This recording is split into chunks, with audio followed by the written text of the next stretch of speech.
Kemudian didetailkan, kita ini punya jasad dan punya jasmani, punya rohani.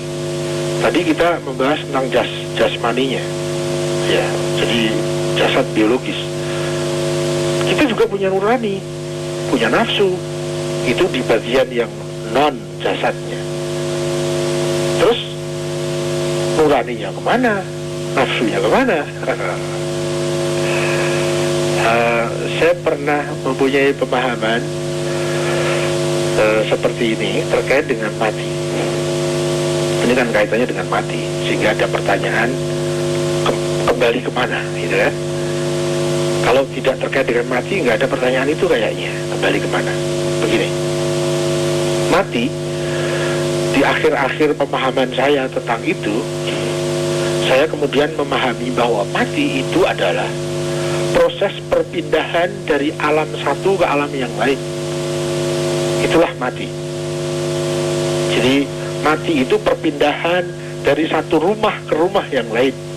Saya pernah hidup di sebuah rumah yang disebut rahim, ya, ada di perut ibu, ya, rahim.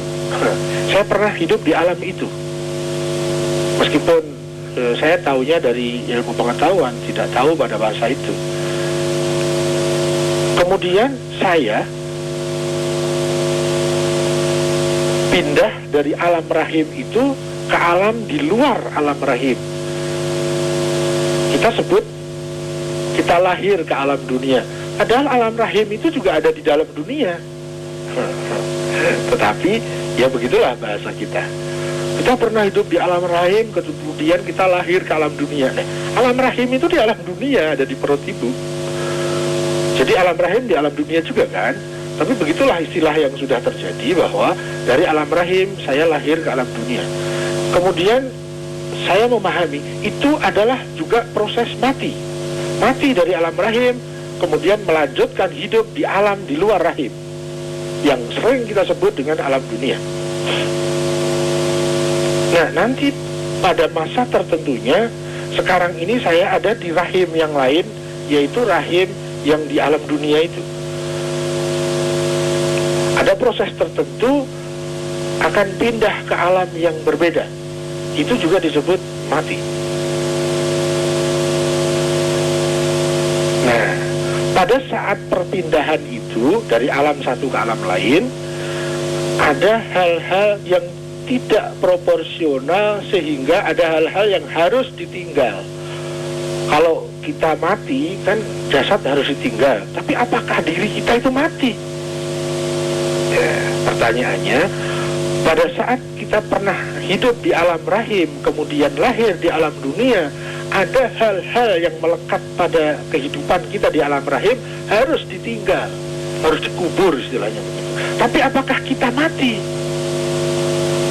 Ya, mudah-mudahan ini jadi data tambahan, menjadi perspektif tambahan, sehingga sangat berbeda nanti bagaimana saya memahami mati, bagaimana saya mensikapi mati. Itu setelah saya punya ilmu tentang itu, sangat berbeda cara pandang saya terhadap mati dari sebelumnya. Jadi apa yang mati? Nah, apa sih mati itu? Kenapa orang takut dengan mati? Itu sangat dipengaruhi oleh bagaimana pemahaman seseorang itu terhadap pengertian mati. Setelah saya mendapatkan sebuah pengertian baru bahwa mati adalah proses perpindahan dari alam satu ke alam yang lain. Nah, kalau dalam definisi, bahasa Arab didefinisikan kurang lebihnya ya, saya mungkin bisa lupa, tapi begitulah. Yadhabu minad dar ilad dar. Jadi perpindahan dari rumah kehidupan ke rumah kehidupan yang lain. Jadi mati itu hanya istilah, yaitu istilah perpindahan dari satu alam ke alam berikutnya. Perpindahan. Dan yang berpindah itu kita. Saya pernah hidup di alam rahim, kemudian saya berpindah ke alam dunia, hidup juga. Nah terus letak matinya di mana itu? Yang sering kita takuti, yang sering gitu. Ya. Sehingga kalau kita memahami mati itu perpindahan atau proses berikutnya dari alam satu ke alam yang lain, maka tidak perlu ada pertanyaan nurani kemana, nafsunya kemana, jasadnya kemana. Sebagaimana kita ini pernah mati dari alam rahim, kemudian melanjutkan hidup di alam berikutnya, yaitu alam dunia yang sekarang ini kita berada. Jadi kita pernah mati, ya. Dari mana? Dari alam rahim. Proses kematian itu disebut dengan kelahiran. Jadi mati itu bisa juga difahami sebagai sebuah kelahiran ke alam yang baru. Jadi berbeda kan kemudian pemahaman terhadap mati kalau kita menggunakan definisi itu. Itulah pentingnya definisi. Apakah mati itu? Kita sudah selalu menggunakan itu setiap hari di masyarakat kita. Tapi seberapa banyak kira-kira ya orang yang mencermati definisi tentang mati? Apakah mati itu? Mudah-mudahan dengan perspektif baru tentang mati, kita akan juga mempunyai sikap baru terhadap apakah mati itu dan bagaimana saya harus menempatkan diri terhadap proses mati itu. Sepanjang kemudian yang saya tahu, mati adalah salah satu fasilitas kasih sayang Allah, salah satu fasilitas dan sarana untuk kesempurnaan manusia. Mati adalah sebuah berkah, mati adalah sebuah rahmat, mati adalah sesuatu sarana untuk kesempurnaan manusia. Tentu pada saat sarana itu kita fungsikan sebagaimana mestinya. Ya. Tentu kalau kita punya perspektif itu, kita akan mempunyai pemahaman atau sikap terhadap mati itu jauh berbeda. Ya, yang pernah saya alami seperti itu. Dan dibandingkan mati yang kita terima dari bahasa masyarakat itu, yang sering dikaitkan dengan ketakutan lah, sering dikaitkan dengan sesuatu yang selalu harus dihindari. Ya, bagaimana kalau kita waktu di alam rahim itu selalu menghindari mati? Kapan kita lahirnya ke alam dunia? Ya kasihan dong ibu kita. Kita nggak mau mati dari alam rahim, sehingga kita ingin hidup selamanya di situ. Begitulah kalau kita memanage diri kita sendiri sesuai kemauan kita sendiri ya. Kita inginnya di dunia, kita tidak mau mati. Ya, umurnya sudah 90, 100 tahun lebih, sudah tidak efektif, fisiknya sudah sulit mengemban tugasnya, tapi tetap saja dia nggak mau mati. Ya, makan sudah nggak enak, ngelihat sudah nggak kelihatan, dengarkan sudah nggak dengar, mau gerakan badannya sudah sakit, tapi begitu ditawari mati nggak mau. Saya meyakini itu karena mempunyai perspektif mati yang menurut saya kurang tepat. Mungkin karena ikut situasi arus komunikasi sosial masyarakatnya saja, tidak mencermatinya dengan pendalaman pemahaman. Ya mungkin begitulah. Siapa yang salah memahami akan cenderung salah mensikapi. Sampai kemana-mana sih. Tapi mudah-mudahan ada manfaatnya deh. Nggak ada manfaatnya juga nggak apa-apa. Saya berusaha untuk yang terbaik, tentu sekapasitas kemampuan saya. Begitu kira-kira Mas Dev. Iya. Kapan mati? Hanya Allah yang tahu. Ini itu jawaban global itu. Oh gitu.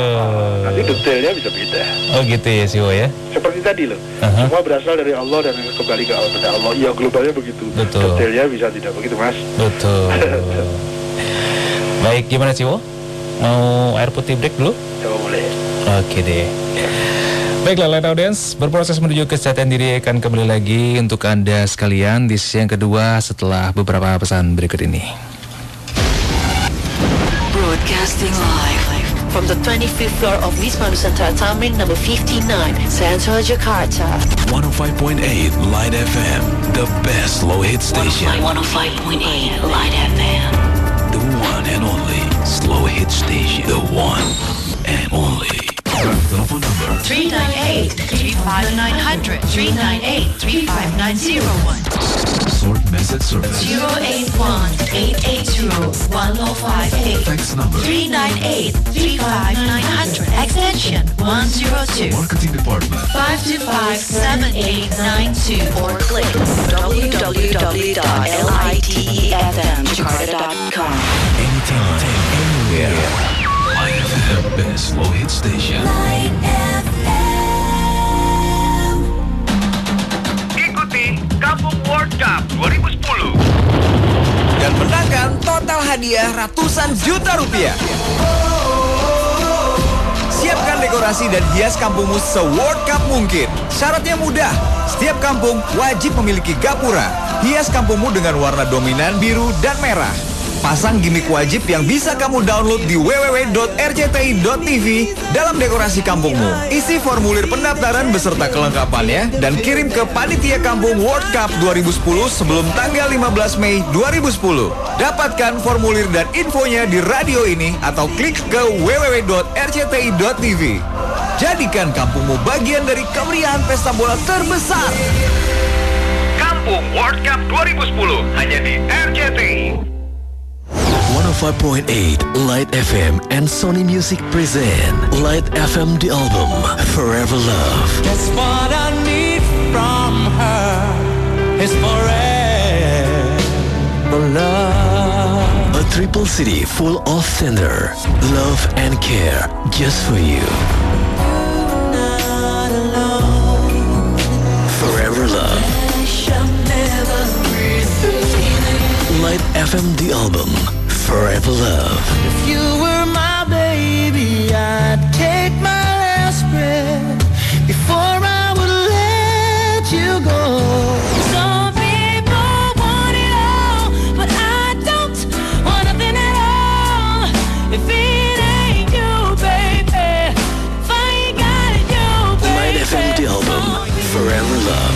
Whatever it takes, or how my heart breaks, I will be right here waiting for you. I've never met someone like you. No, never. Forever Love. When love finds you.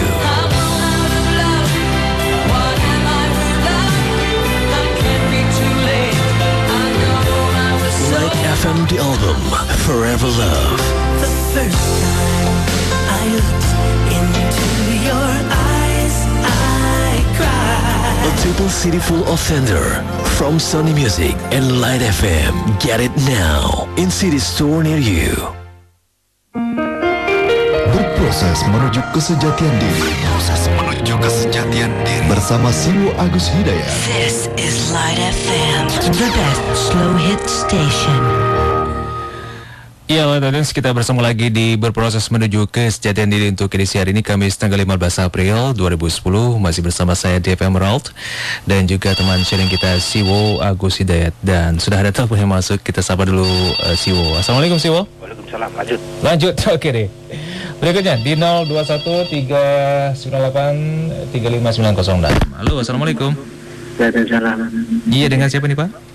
Dari Rahmat nih, Rahmat, di mana nih? di Cakung. Cakung. Iya. Silakan Pak Ini Rahmat. dari Seruan ini. Silakan. Assalamualaikum Siwo. Waalaikumsalam warahmatullahi.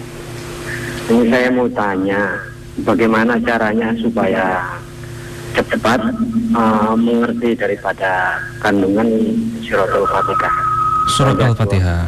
Assalamualaikum. Waalaikumsalam warahmatullahi. Siwo, kita gabung aja Siwo ya. Iya. Dengan 2 penelpon ditambah dengan SMS tadi. Itu penelpon yang pertama. Penelpon yang kedua. Assalamualaikum. Assalamualaikum. Waalaikumsalam warahmatullahi. Dengan iya. Tolong volume radionya dikecilkan sedikit Pak supaya tidak terlalu echo. Ya. Dengan apa Pak? Saya Khairul Pasiwo. Lama nih nggak muncul. Wah. Ya, ini juga sebuah kerinduan saya betapa sulitnya untuk masuk. Jadi ini sebuah juga kompetisi antri ini. Alhamdulillah dapat masuk ya. Ya. Baik, silakan Pak Khairul. Mungkin ini sangat pribadi kali ini. Yang saya ingin ceritakan mungkin Pak Siwo. Singkat saja barangkali Pak Khairul. Pertama, ibaratkan pendakian spiritual itu hanya tidak mulus perjalanannya. Kadang saya merasakan ada sesuatu spirit yang kuat, tapi kadang sejalan dengan waktu, kadang lesu, seperti bukan seorang yang menuju pendakian. Nah, pertanyaan saya, apa yang harus mesti dilakukan supaya katakanlah spirit atau kita membawa mobil itu tetap konstan dalam kecepatan yang memungkinkan untuk menuju pendakian yang mestinya. Kira-kira seperti itu Pak Siwo. Baik. Assalamualaikum warahmatullahi wabarakatuh. Waalaikumsalam warahmatullahi wabarakatuh. Baiklah, 2 penelpon dan berikutnya SMS yang masuk di 0818801058. Ya, kita hold dulu teleponnya. Siwo. Oh, ini SMS. SMS Siwo. Ada yang masuk tuh telepon. Oke, kita ambil dulu satu ya. Baik. Halo, assalamualaikum. Waalaikumsalam. Iya, dengan Abias. Oh, Pak Abis di mana? Di Jakarta. Ya, silakan. Siwo, dalam pergulatan antara nafsu dan nurani itu dalam diri kita ada power lain backing, yaitu untuk nurani malaikat, dan untuk nafsu itu adalah sifat-sifat iblis, yaitu setan. Dalam hal ini yang ingin saya tanyakan, Siwo pernah bilang bahwa orang-orang suci yang disucikan Allah itu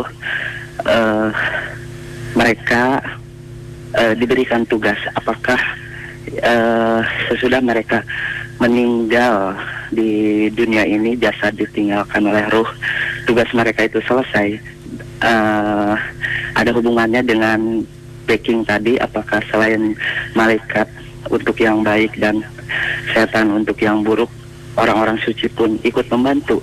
Terima kasih Siwo. Assalamualaikum. Waalaikumsalam. Ya, baiklah, itu tadi Bung Abias ya, di Jakarta. Sekarang SMS dari Harry di Tangerang. Siwo, apakah arti takwa menurut Siwo, dan keuntungan apa yang diperoleh orang yang bertakwa baik di dunia maupun di akhirat? Kemudian berikutnya Andri di Joglo. Saya mau bertanya Siwo, apakah orang yang suka membicarakan orang lain masih disebut orang bijak? Itu dari Andri. Membicarakan? Iya, orang yang suka membicarakan orang lain masih disebut orang bijak. Kemudian dari siapa dia? Terakhir, oke. Suma di Tangerang. Mohon penjelasannya mengenai tarekat Siwo. Itu saja. Iya.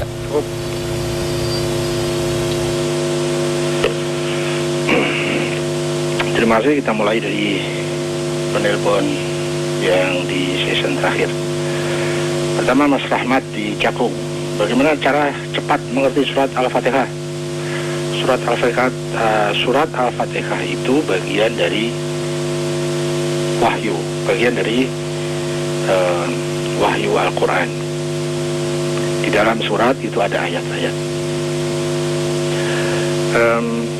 Kalau kita ingin cepat memahami surat Al-Fatihah, itu secara teknis, jadi kaitannya dengan bagaimana kita memanage rasional kita dalam memahami. Teknisnya adalah cara masuk kepada ayat itu, apalagi kepada surat itu, ya, karena Al-Fatihah itu terdiri dari beberapa ayat. Cara masuknya harus benar. Itu yang menurut saya dalam teknis yang terpenting. Cara masuk harus benar. Kalau kita alat masuknya itu belum mencukupi, kita perlu ada guide untuk masuk ke situ.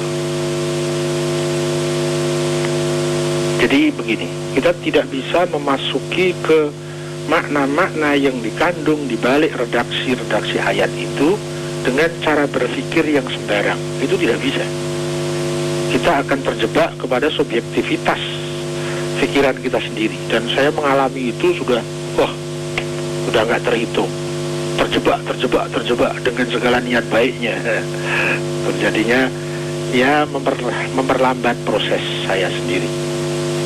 Yang saya sebut cara masuk yang baik adalah kalau kita sudah memenuhi syarat menjadi penafsir ayat, nah silahkan masuk.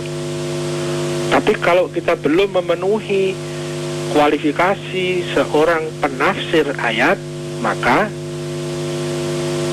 kita jadikan guide, kita ambil guidance, yaitu orang-orang yang sudah layak disebut sebagai ahli tafsir.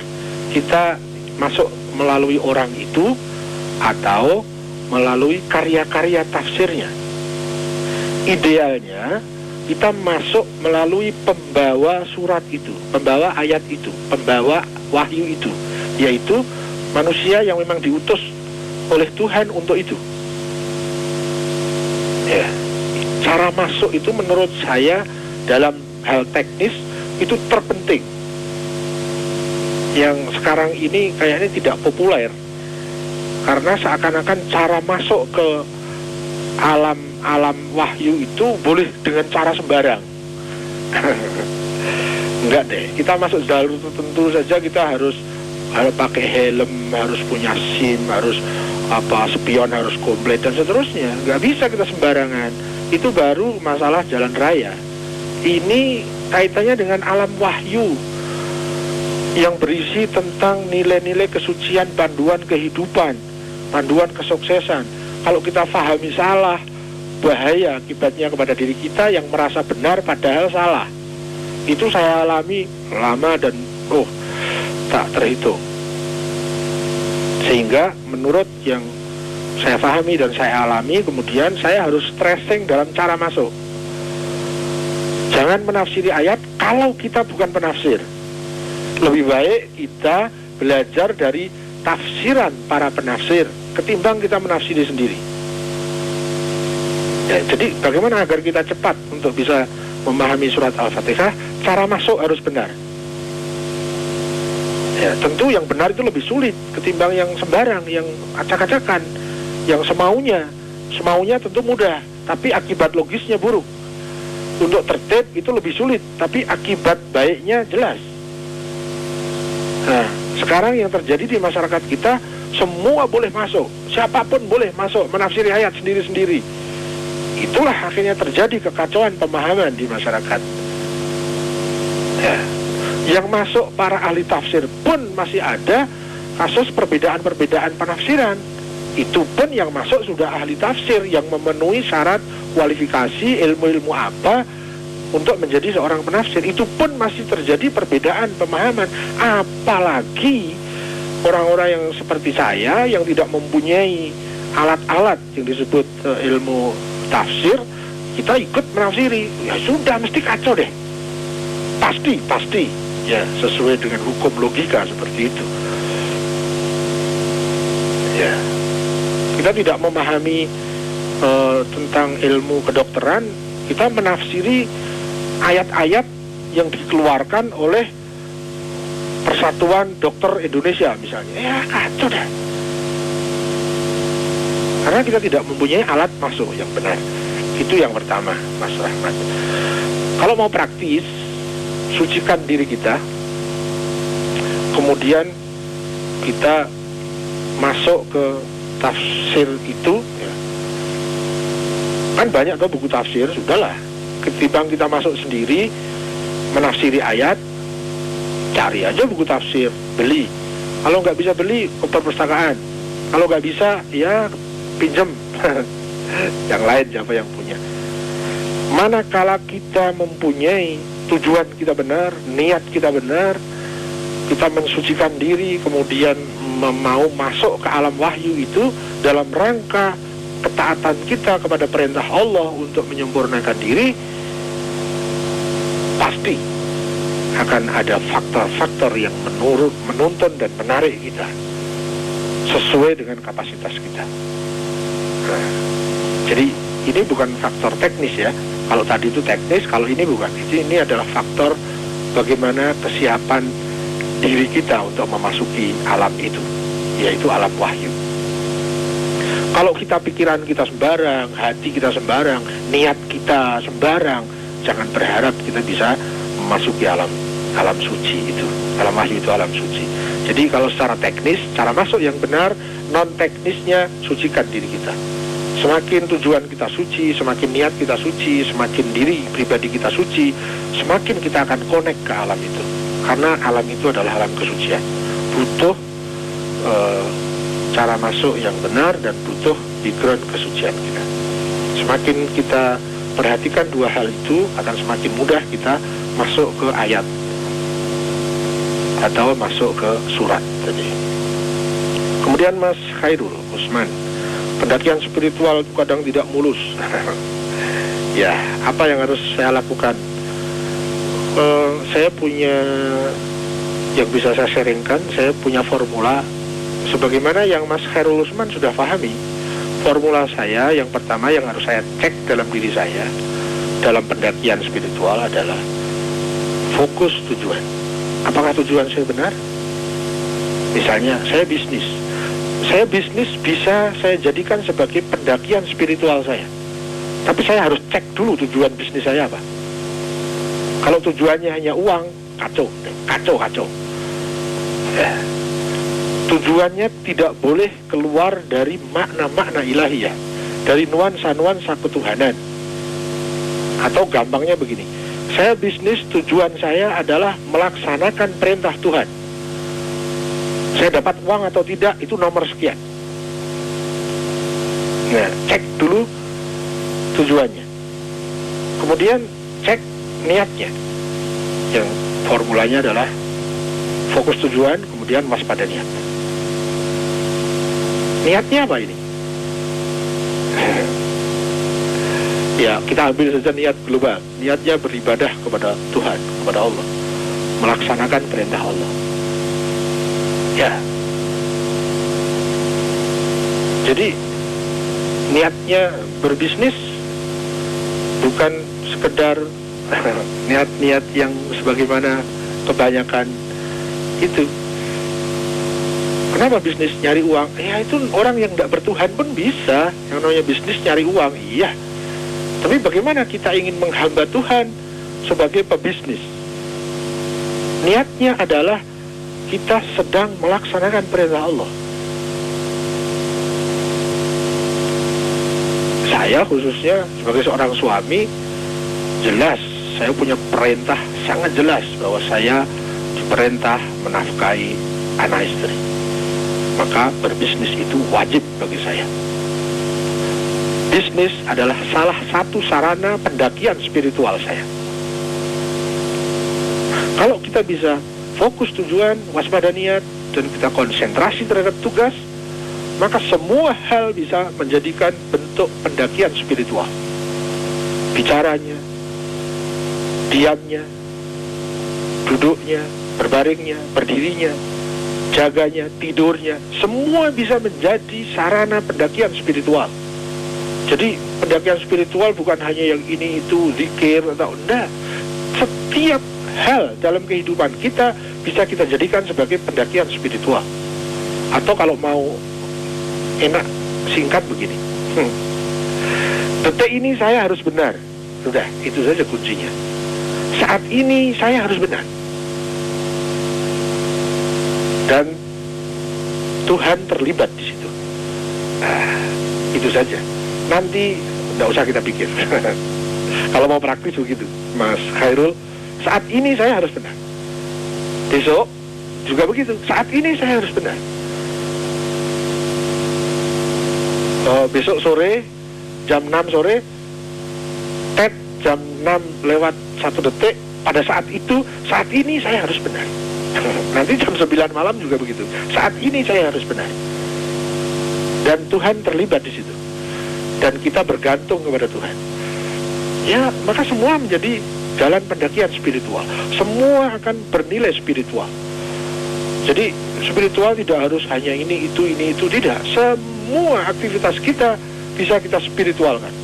Bisa merupakan pendakian spiritual, bisa merupakan sarana untuk memproses kepada kesejahteraan diri dan sarana untuk penghambaan kepada Allah. Kita menjadi hamba Allah 24 jam sehari. Setiap detik dalam 24 jam sehari itu merupakan sarana pendekatan kita kepada Tuhan. Ya, begitu Mas Khairul. Semakin kita bisa konsisten, saat ini saya harus benar. Dan Tuhan terlibat di situ. Dan kita bergantung kepada Tuhan. Disitulah mungkin kita akan pada saatnya mungkin perlu berbelok, mungkin perlu ngerem dikit. Tapi pada saatnya jalan itu lapang, kita bisa tancap gas. Ya sesuai kondisinya kalau itu. Ya kalau kita semakin latihan nyupir kita tahu deh. Tapi kalau nggak pernah latihan nyupir, mana bisa nyupir? Ya meskipun umurnya dipanjangkan 100 tahun lagi ya nggak bisa nyupir. Seperti yang saya alami dalam hal nyupir mobil, sampai sekarang saya nggak bisa nyupir. Adik-adik saya semua sudah pandai nyupir. Saya nggak bisa nyupir hingga detik ini nyupir mobil itu. Karena apa? Karena nggak pernah latihan. Ya begitulah. Kalau nyupir sepeda motor bisa karena pernah latihan. Tapi nyupir mobil, ya, meskipun umur saya dipanjangkan 1000 tahun lagi, tapi saya tidak pernah mau belajar nyopir, ya tetap saja nggak bisa. Itu baru nyopir mobil. Sementara mobil itu sekarang adalah kehidupan dan diri kita. Kita belajar nyopir diri kita nggak? Belajar nyopir kehendak bebas kita nggak? Belajar nyopir keinginan kita apa nggak?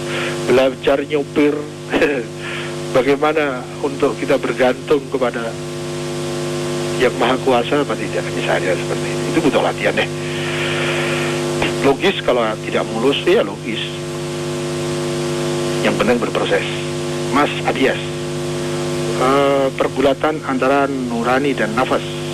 Backing nurani adalah malaikat dan backing nafas adalah iblis.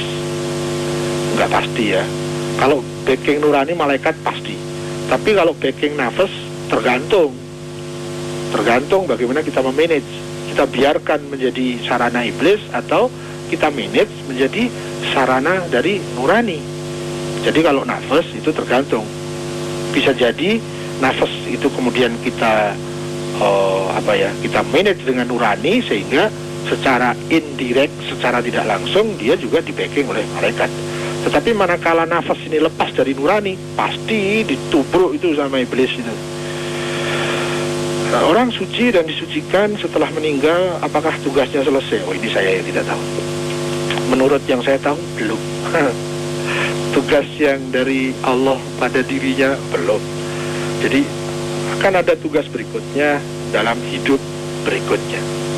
Tadi jangan lupa ya, mati itu adalah perpindahan dari rumah kehidupan satu kepada rumah kehidupan yang lain. Maka tugas itu masih saja kayaknya. Kecuali kita mendefinisikan mati yang berbeda. Ya. Apakah para utusan Allah itu sekarang masih mengemban tugasnya? Sepanjang yang saya tahu, ya masih. Dan berarti dia bisa berfungsi pada diri kita. Ya kalau memang terkait, ya kenapa enggak? Memang dia tugasnya untuk memandu manusia kok. Ya, itu kali lah ya. Tapi ini agak menentang arusnya. Enggak apa-apa. Sedikit saja ya. Yang penasaran, ya kontak di HPFM. Mas Heri di Tangerang, apakah arti takwa dan apa fungsinya? Sepanjang yang saya ketahui hingga detik ini, takwa itu merupakan implementasi dari keimanan seseorang. Jadi seseorang yang dia beriman, implementasi dari keyakinannya, bukan keyakinan, karena keimanan itu jauh lebih tinggi ya dari keyakinan. Orang yang beriman, maka dia akan mengimplementasikan, mempraktekkan dalam kehidupannya. Nah, praktek dari orang yang beriman itu namanya takwa. Kalau iman itu masih ranahnya adalah ranah-ranah spiritual, ranah keyakinan spiritual. Kalau keyakinan rasional itu kan yakin, biasa itu dalam bahasa kita, yakin itu menghilangkan keraguan-keraguan, itu namanya yakin. Tapi kalau iman, keyakinan tapi di ranah, bukan di ranah rasional, pikiran lagi, tapi keyakinan yang ada di spiritual kita, yang itu disebut dengan iman. Nah, kalau takwa itu, iman itu sudah dipraktekkan di dalam sikap kehidupan. Bagaimana dia bicara, bagaimana dia diam, bagaimana dia komentar, dan bagaimana dia tidak komentar, bagaimana dia bergaul, bagaimana dia bermasyarakat, berkeluarga, berbangsa, dan seterusnya. Takwa itu berarti cara hidup orang yang beriman. Itulah takwa.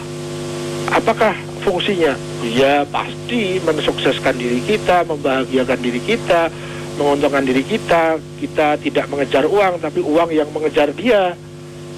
Iya. Orang yang baik itu selalu dikejar uang, dimanapun.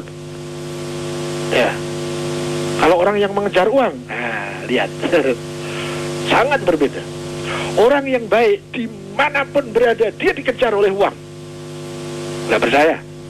Oh, itu logis kok. Coba kalau tidak percaya, sampean perbaiki diri sehingga trust terbentuk, orang yakin dengan sampean. Oh, sampean itu dikejar-kejar untuk dimodali kok. Tapi kalau sampean tidak punya kepribadian, mau nyari modal setengah mati, pinjam sana sini nggak boleh, ya, ngejar uang nggak dapat. Akhirnya dia cara singkat saja deh, yang halal sulit, yang haram aja. Yang lebih mudah apa? Ya, mengambil hak orang lain, korupsi dan sebagainya. Yo, itu orang yang mengejar uang. Orang yang baik dimanapun dia berada, dia selalu dikejar uang. Bukan dia yang mengejar uang. Gak percaya? Iya, coba aja buktikan. Ya begitulah. Orang yang baik, dia bisa hidup tanpa uang, tapi dia nggak bisa hidup tanpa Tuhan. Ya, orang yang suka mengejar uang, dia bilang nggak bisa hidup tanpa uang, tapi bisa hidup tanpa Tuhan. Ini Mas Dino senyum-senyum. Ini kalimat yang Mas Dino nih. Ya begitu ya. Jadi apa fungsi takwa? Fungsi takwa ya menyempurnakan diri kita, membahagiakan diri kita, mensukseskan hari ini dan masa depan kita, dan semuanya. Karena takwa itu adalah implementasi dari iman, dan iman itu merupakan akibat logis dari kedalaman tauhid seseorang dan kesucian diri seseorang. Dahsyat takwa, dahsyat sekali Mas. Kali loh ya. Paling tidak itulah yang saya pahami seperti itu. Yang berikut waktunya habis. Dari Mas Andi di Joglo. Apa orang yang suka membicarakan orang lain itu masih bisa disebut orang bijak? Tergantung yang dibicarakan apanya. Kalau memang orang itu harus dibicarakan, ya dibicarakan lah. Tapi kalau pembicaraan yang tidak proporsional, kerumpi lah, riba, ya jelas pasti bukan orang bijak. Orang bijak, dia menempatkan sesuatu pada tempatnya. Siapa yang perlu dibicarakan dan siapa yang tidak perlu dibicarakan. Ya kalau kita sedang berfungsi untuk, apalagi punya tugas atau kewajiban untuk membicarakan orang yang harus dibicarakan, ya dibicarakanlah. Tapi kalau tidak layak untuk dibicarakan, apalagi bergosip, ya janganlah. bergosip, ngerumpi, ya sudah, pasti tidak bijak.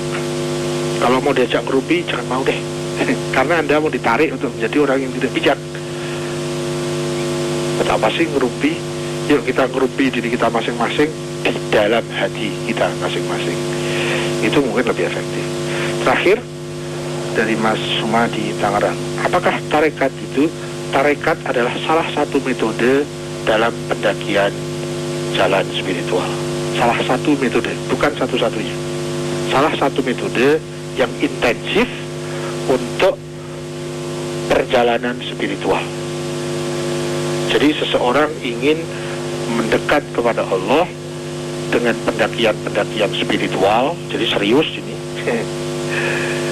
Dan di sana ada aturan-aturan main dan rule yang khusus yang disebut dengan tarekat. Tarekat A dengan tarekat B bisa mempunyai aturan main yang berbeda. Tetapi kedua-duanya asasnya adalah berupaya serius dengan satu teknis tertentu untuk menapak jalan spiritual menuju Allah. Ya, meskipun juga itu dasarnya. Prakteknya ya tergantung kepada yang terkait. Ada yang efektif, ada yang kurang efektif, ada bahkan yang masih di jalan lurus, ada yang melampaui batas. Ya itu masalah masing-masing komunitas. Tarekat adalah sebuah metode perjalanan spiritual menuju Tuhan. Itu yang saya tahu. Terakhir itu, dan waktu sudah sedikit kelewat, mohon maaf Mas Dev, saya pamit. Iya. Ayo, nggak boleh. Apa? Nggak boleh. Nggak boleh apa pagi semua. Saya daftarkan jadi apaan? Jadi apa ya? Jadi apa? Ayo. Nggak jadi ngomong. Nanti jadi nggak bijak. Itu ya Mas Dev, pamit ya? Ya, baik. Kepada seluruh rekan-rekan, seluruh teman-teman, saudara-saudara semuanya, seluruh Light FM, beserta seluruh keluarga besar dan keluarga staf Light FM. Terima kasih atas semua partisipasi, bantuan, dukungan, apapun, dan minta maaf atas semua kesalahan dan kekurangan. Semoga kita dipersaudarakan dalam berkah Tuhan Allah Subhanahu wa Ta'ala. Bila taufik wal hidayah, mohon pamit. Wassalamualaikum warahmatullahi wabarakatuh. Waalaikumsalam warahmatullahi wabarakatuh. Demikian Light Audience berproses menuju kesejahteraan diri untuk edisi hari ini, hari Kamis tanggal 15 April 2010. Insya Allah kita akan jumpa lagi minggu depan. Dan untuk yang ingin ke HPFM, Anda bisa hubungi di 0817 449 295. Tapi ada waktu besoknya pukul 22 hingga pukul 24 dan pukul 10 pagi hingga pukul 12 siang. Saya Dev Emerald mohon pamit di acara ini, dan kita akan teruskan kembali Night Request hingga pukul 24 nanti. 105.8 Light FM, the best slow hit.